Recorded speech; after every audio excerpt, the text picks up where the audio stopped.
বেনাপোল স্থলবন্দর সংলগ্ন ভারতীয় স্থলবন্দর কোনটি? ক. পেট্রাপোল, খ. কৃষ্ণনগর, গ. ডৌকি, ঘ. মহাদীপুর। বেনাপোল স্থলবন্দর বাংলাদেশের যশোর জেলার শার্শা উপজেলায় অবস্থিত এবং এটি দেশের অন্যতম গুরুত্বপূর্ণ স্থলবন্দর।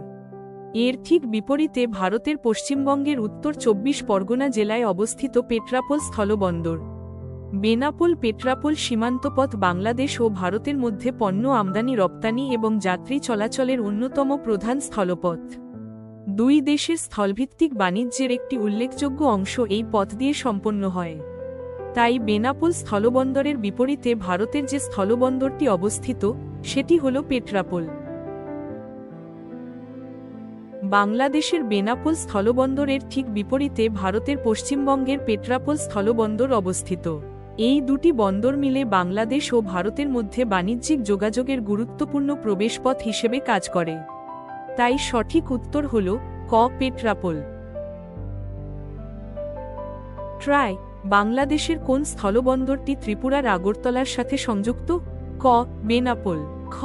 আখাউড়া, গ. হিলি, ঘ. বুড়িমারি। আনসার খ. আখাউড়া। সুতরাং বেনাপোল স্থলবন্দর সংলগ্ন ভারতীয় স্থলবন্দর হল ক. পেট্রাপোল।